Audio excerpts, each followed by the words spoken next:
যেখানে মাটির পুতুলও কথা বলে ওঠে আর সাধারণ মানুষ হয়ে যায় পর্দার ঈশ্বর। গত 7 দশক ধরে বাঙালির হাসি কান্না আর কোটি স্বপ্নের মানচিত্র যেখানে আঁকা হচ্ছে, সেই রূপালী পর্দার রহস্যময় আঁতুড়ঘর এফডিসি কি আজও আগের মতো স্পন্দিত, নাকি নিভে আসছে এর জৌলুস? চলুন দেখি পর্দার পেছনের আসল সিনেমা। আজ আপনাদের 200-300 বছর পুরনো কোনো স্থাপনা ঘুরে দেখাবো না। যে জায়গাটি দেখাবো সেটির বয়স 69 বছর, আর 31 বছর পর হয়তো হেরিটেজ ঘোষণা হতে পারে। কিন্তু ততদিন যদি বেঁচে না থাকি, তাই তো আগে ভাগেই আপনাদের দেখাতে নিয়ে এলাম। স্বাগতম বাংলাদেশ চলচ্চিত্র উন্নয়ন কর্পোরেশন এফডিসিতে।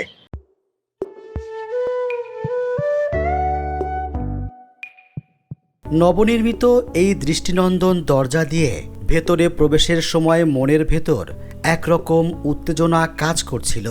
এমন নয় যে এখানে এই প্রথমবার এসেছি, তবে আজকের ভালো লাগাটা অন্যরকম, কারণ এই বিশাল কর্মযজ্ঞ আপনাদের দেখাতে পারবো। কিন্তু ভেতরে পা রাখতেই বুকের ভেতরটা কেমন যেন হাহাকার করে উঠল। চারিদিকে শুনশান নীরবতা, মনে হচ্ছে কোনো এক অভিশপ্ত পরিত্যক্ত জনপদে এসে দাঁড়িয়েছি। অথচ এই ধুলোবালি মাখা পথেই একদিন স্বপ্নেরা হেঁটে বেড়াতো। রাজ্জাক কবরী কিংবা জহির রায়হানের পদচারণায় যে মাটি ধন্য হয়েছিল, আজ সেখানে কেবল দীর্ঘশ্বাস। বাইরের আধুনিক দরজাটা যেন এক বিশাল উপহাস, ভেতরের কঙ্কালসার বাস্তবতাকে আড়াল করে রাখার এক ব্যর্থ চেষ্টা। এই দেয়ালগুলোতে কান পাতলে যেন প্রতিধ্বনিত হয়ে ফেরে পরিচালকের সেই দরাজ কণ্ঠ। Stand by, camera, rolling, action. Makeup রুমের ওই ঝাপসা হয়ে যাওয়া আয়নাটার সামনে দাঁড়িয়ে কত সাধারণ মানুষ একদিন মহাতারকা হয়ে ওঠার স্বপ্ন দেখেছিলেন। আজ আয়নাটা আছে, কাজও হচ্ছে, কিন্তু সেই রূপালী প্রতিচ্ছবি যেন আগের মতো আর ধরা দেয় না। ফ্লোরগুলোতে এখনও লাইট জ্বলে, শুটিং হয়, তবে সেই আগের রাজকীয় জৌলুস যেন কোথাও থমকে গেছে। আধুনিকতার ভিড়ে এখানে এখন রঙিন গল্পের চেয়ে টিকে থাকার লড়াই আর নস্টালজিয়াই বেশি জমে থাকে। এটা চিত্রনায়ক জসিম ফ্লোর। কিংবদন্তি চিত্রনায়ক জসিমের স্মরণে এর নামকরণ করা হয়েছে। বিশাল বিশাল সব সেট ফেলে কত শত সিনেমার শুটিং হয়েছে এখানে, এখনো হচ্ছে। ক্যামেরায় এখনো ঘোরে, লাইটগুলো এখনো জ্বলে ওঠে।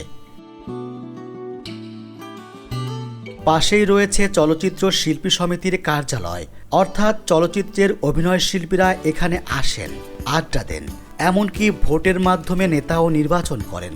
আমার পেছনে যে জায়গাটি দেখতে পাচ্ছেন, সেটি বাংলাদেশ চলচ্চিত্র শিল্পী সমিতির অফিস। অর্থাৎ যারা বাংলাদেশের চলচ্চিত্রের অভিনেতা, তাদের একটি নিজস্ব সংগঠন রয়েছে। এই সংগঠনের প্রতি 2 বছর পর পর নির্বাচন হয়, আর সেই নির্বাচন ঘিরে সারা দেশে হইচই লেগে যায়, এমনকি অনেক ট্রলও হয় শিল্পীদের নিয়ে। এর মাত্র কয়েক পা দূরেই চলচ্চিত্র পরিচালক সমিতি, যারা পর্দার পেছনের কারিগর। এটি তাদের প্রাণের সংগঠন। অবসরের ক্লান্তি দূর করতে কিংবা নতুন কোনো সিনেমার গল্প বুনতে পরিচালকেরা এখানে আসেন, মেতে ওঠেন চলচ্চিত্র নিয়ে গভীর চর্চায়।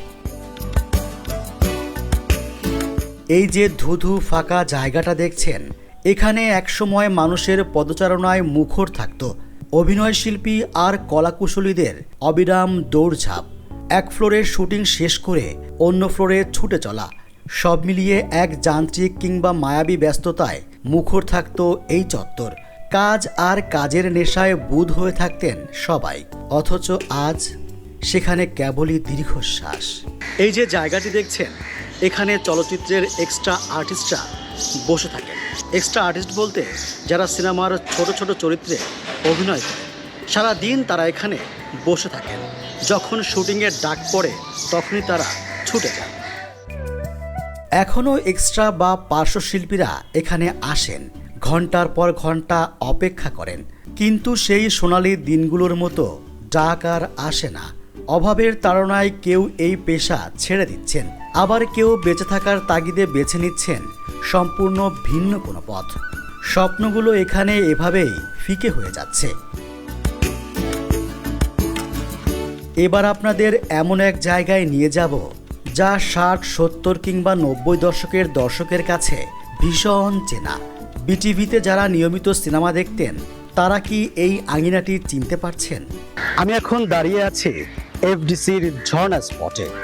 যারা বাংলা সিনেমার নিয়মিত দর্শক তারা এই জায়গাটি অনেকবার দেখেছেন, হয়তো অনেকে আসার ইচ্ছাও প্রকাশ করেছেন কিন্তু আসতে পারেননি। এখানে একটি ঝর্ণা ছিল, কৃত্রিম ঝর্ণা। সেই ঝর্ণাটিও এখন আর নেই। ছোট একটি পুকুর আছে, সেই পুকুরের যে অবস্থা তা দেখলে সত্যি অবাক লাগে। এত চমৎকার একটি জায়গা এভাবে অযত্ন অবহেলায় অপরিষ্কারভাবে পড়ে আছে, দেখলে সত্যি মনটা খারাপ হয়ে যায়। এই বাড়িটি যেন ঢাকাই সিনেমার এক জীবন্ত সাক্ষী। কত সিনেমার দৃশ্য যে এখানে ধারণ করা হয়েছে, কতবার যে এই জায়গাটিকে সিনেমার পার্ক বানানো হয়েছে তার কোনো ইয়ত্তা নেই।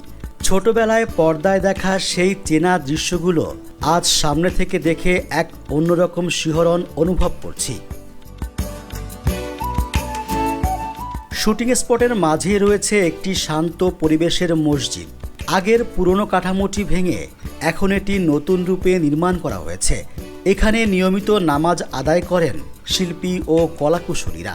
আমাদের অনেকের ধারণা যারা অভিনয়ের সঙ্গে জড়িত তারা ধর্মকর্ম তেমন একটা পালন করেন না, কিন্তু জেনে অবাক হবেন এফডিসির মধ্যে একটি চমৎকার দৃষ্টিনন্দন মসজিদ রয়েছে। এখানে নায়ক নায়িকারা নামাজ পড়েন। শুধু তারাই নয়, যারা সিনেমার সঙ্গে জড়িত কলাকুশলী তারাও এখানে নিয়মিত প্রার্থনা করেন। এই একই ভবন ক্যামেরার ফ্রেমে কখনো হয়ে ওঠে বিলাসবহুল সিনেমা হল, আবার কখনো কোনো নামী বিশ্ববিদ্যালয়। সামনের এই খোলা জায়গায় আজও মাঝে মধ্যে সেট পড়ে, শোনা যায় লাইট, ক্যামেরা, অ্যাকশন। কিন্তু আগের সেই জৌলুস যেন অনেকটাই স্মৃতির পাতায় বন্দি। এখানে বেশ কয়েকটি ফোম রাখা আছে। এই ফোম দিয়ে কি করা হয় জানেন? আপনারা সিনেমায় প্রায়ই দেখে থাকেন নায়ক নায়িকা কিংবা ভিলেনরা উঁচু ভবন থেকে নিচে লাফ দিচ্ছে, কিন্তু তাদের কিছুই হয় না। অর্থাৎ নিচে কিন্তু এই ফোমগুলোই বিছিয়ে দেওয়া হয় যেন তারা ব্যথা না পায়। এফডিসির ভেতরে এখন সিনেমার বদলে টিভি রিয়ালিটি শো বা বিজ্ঞাপনের শুটিং বেশি হচ্ছে। নতুন বহুতল ভবন নির্মাণের কাজ চলছে, চারপাশে ধুলোবালি এবং যান্ত্রিক কোলাহল। কিছু নবীন নির্মাতা ক্যামেরা নিয়ে ছোট ছোট টিমে কাজ করছেন। সিনেমা এখন এফডিসি থেকে বেরিয়ে আউটডোরে, রিসোর্ট কিংবা আধুনিক স্টুডিওতে পাড়ি জমিয়েছে। ঝকঝকে নতুন কমপ্লেক্স তৈরি হচ্ছে ঠিকই, কিন্তু চলচ্চিত্রের সেই আদি মেজাজ কি আর ফিরে আসবে? ঝর্ণা স্পট কিংবা মান্না ডিজিটাল ল্যাব সবই এখন বিবর্তনের মুখোমুখি। প্রশ্ন জাগে, ইট পাথরের এই সংস্কার কি পারবে আমাদের সিনেমার সেই হারানো গৌরব ফিরিয়ে দিতে?